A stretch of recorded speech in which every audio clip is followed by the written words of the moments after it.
और अब आज के दिन की सबसे विशेष बात, आज माघ मास के शुक्ल पक्ष की चतुर्दशी तिथि और मंगलवार का दिन है।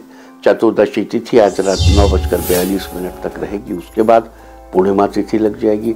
आज रात 9:18 तक सौभाग्य योग रहेगा। सौभाग्य योग सदा मंगल करने वाला योग है।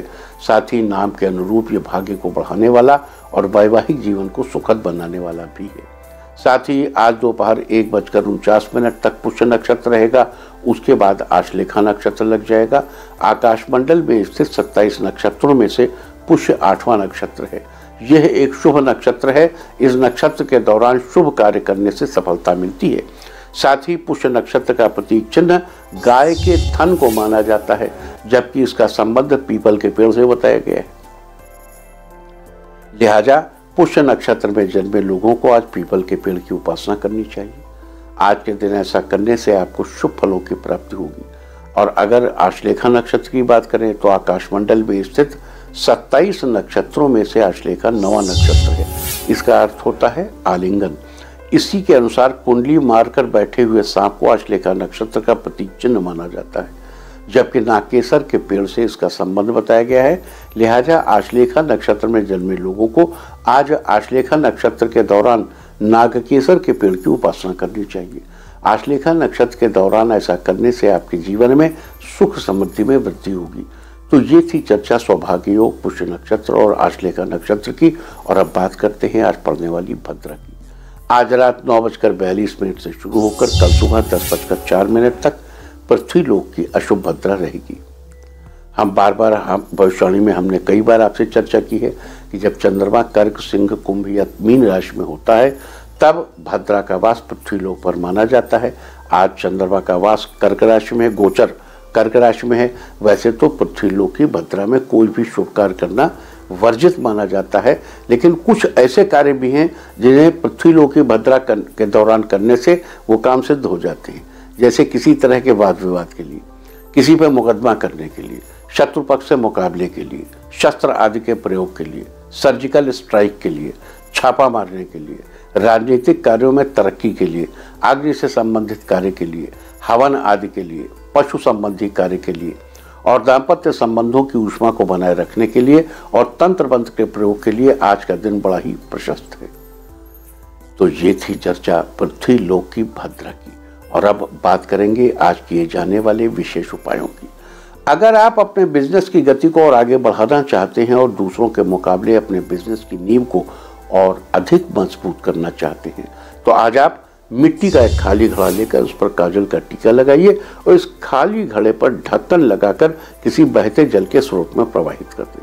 अब देखो, मान लिया खाली घड़े पर ढक्कन लगाने से आपने पानी में डाला और ढक्कन अलग हो, घड़ा अलग, तो वह आपको लगेगा आप क्या, आप थोड़ा सा गीला आटा लेके चिपका भी दीजिए उसके ढक्कन के मुंह को, तो लगा रहेगा कुछ देर तक। फिर पानी में जब घड़ा डूबेगा या नहीं डूबेगा या मुंह नीचे जाएगा, गल के अपना निकल जाएगा। लेकिन फिलहाल आप जब बहाएंगे तो उस समय ढक्कन कुछ देर तक लगा रहेगा।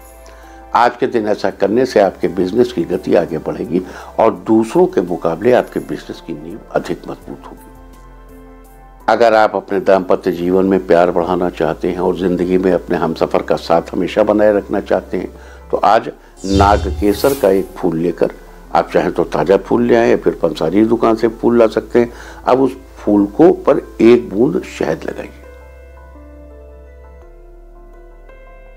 इसके बाद उस नागकेसर के फूल को देवी दुर्गा को अर्पित कर दें और देवी माँ से अपने दाम्पत्य जीवन में प्यार बढ़ाने के लिए और अपने हमसफर का साथ हमेशा बनाए रखने के लिए प्रार्थना करें।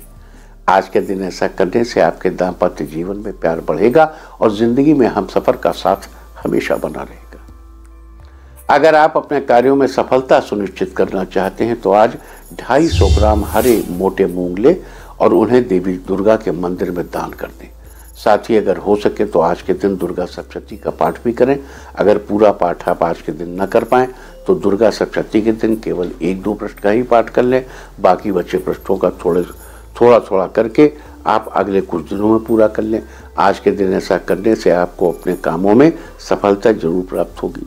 देखो, दुर्गा सप्तशती पढ़ने के लिए हम अक्सर कहते हैं, लेकिन हमने ये देखा है दिल्ली और उसके आसपास के इलाकों में जहाँ लोग संस्कृत का डिक्शन ठीक नहीं है तो हिंदी में दुर्गा सप्तशती पढ़ने लगते हैं। तो देखो, भक्ति के लिए तो ठीक है, लेकिन अगर कोई मंत्र है तो वो साउंड इंजीनियरिंग से ही, कि इतने ह्रस्व, इतने दीर्घ, ये मात्रा, ये सब किस लिए है? ये स्वर, व्यंजन, मात्रा, ये साउंड इंजीनियरिंग है। आप भक्ति के लिए तो आप कुछ मत पढ़िए, आप वैसे ही घंटी बजाइए और आप आरती करिए और घंटी बजाइए, बढ़िया है ना। That's also a kind of mid brain, मतलब जो आपका लेफ्ट राइट दोनों ब्रेन, एक हाथ ऐसे ऐसे करना और दूसरा हाथ ऐसे ऐसे करना एक साथ, तो दोनों ब्रेन्स को आप एक साथ मतलब जो है वो करते हैं। तो आरती करना, घंटी बजाना, ये सब करिए, बढ़िया है। लेकिन अगर आपको दुर्गा सप्तशती का फायदा पाना है तो एक एक करके, धीरे धीरे, एक एक लाइन करके उसको याद करिए। अगर हम कहते हैं ओम भ्रांग भ्रीं भ्रूं भैरवी भद्रे भवान्यै ते नमो नमः, या ओम अंकांग चंग टंग तंग पंग जंग फेंग वीं दुंग एंग विंग हंग चंग धिजाग्रम त्रोटय त्रोटय, तो जो साउंड इंजीनियरिंग इससे क्रिएट हो रही है, अब उसका हिंदी में ट्रांसलेशन करने से थोड़ी होगी हो, नहीं। ये संस्कृत ग्रामर के लेटर्स हैं और संस्कृत ग्रामर जो है वर्ल्ड की सबसे साइंटिफिक लैंग्वेज है। इवन कंप्यूटर की लैंग्वेज भी उसी से निकली हुई है और इसका संबंध ह्यूमन के वर्टिब्रल कॉलम से। हम बार बार आपको बताते हैं, आपके अंदर एटीट्यूड जनरेट होगा। आप बहुत कुछ मत करो, हम बार बार आपको बताते हैं माता जी का छोटा सा मंत्र ओम ऐं ह्रीं क्लीं चामुंडा विच्चे। आप दुर्गा सप्तशती का एक पाठ शुरू करिए, आप कुछ ले लीजिए, आप कवच ले लीजिए, कवच का शुरुआत पढ़िए आप। ओम नमः चंडिकाय मार्कंडेय उवाच ओम यद्गुह्यं परमं लोके सर्वरक्षाकरं नृणां यन्न कस्यचिदाख्यातं तन्मे ब्रूहि पितामह। ब्रह्मोवाच अस्ति गुह्यतमं विप्र सर्वभूतोपकारकं देव्यास्तु कवचं पुण्यं तच्छृणुष्व महामुने। अब उसके बाद देखिए शुरू होता है मार्कंडेय उवाच ओम नमः चंडिकाय मार्कंडेय उवाच, है ना। तो ये जो एक एक पोर्शन याद करिए। प्रथमम शैलपुत्री। अब इसमें देखो पहले एक पोर्शन इतना कर लो, आप देखो हम बताते हैं आपको, वहां तक करिए, उसको रोज रोज करिए और 10-20-25 दिन कर लिए। जैसे प्रथमम शैलपुत्री च, द्वितीयम ब्रह्मचारिणी, तृतीयम चंद्रघंटेति कूष्मांडेति, चतुर्थकम पंचमं स्कंदमातेति, षष्ठम कात्यायनीति च, सप्तमम कालरात्रीति महागौरीति च, अष्टमम नवमं सिद्धिदात्री च, नवदुर्गाः प्रकीर्तिताः। उक्तान्येतानि नामानि ब्रह्मणैव महात्मना अग्निना दह्यमानस्तु शत्रुमध्ये गतोरणे विषमे दुर्गमे चैव भयार्ताः शरणं गताः न तेषां जायते किंचिद अशुभम रण संकटे नापदम तस्य पश्यामि शोक दुख भयम नहीं यैस्तु भक्त्या स्मृता नूनम तेषां वृद्धि प्रजायते। आप पूरा कवच नहीं पढ़ सकते, कवच का इतना पाठ पढ़िए और वृद्धि तक आइए। अरे शुरू में तो खाली 9 नाम ही लिखे हैं ना, और उसके बाद यही लिखा हुआ है कि ऐसा व्यक्ति जो कवच को धारण करता है उसको कुछ दिक्कत नहीं होती, शोक नहीं होता, दुख नहीं होता, भय नहीं होता। तो शोक दुख भय हिंदी में कहो चाहे संस्कृत में कहो, बात तो एक ही है, तुरंत आप कह लोगे। और यैस्तु भक्त्या स्मृतानूनम तेषां वृद्धि प्रजायते, यहाँ तक आकर के इसको रट डालो पूरा, फिर अब आगे का रट डालिए।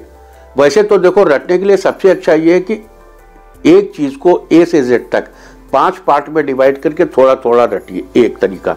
दूसरा ए से जेड तक पूरा रोज पढ़िए, 5 दिन में पूरा रट जाएगा।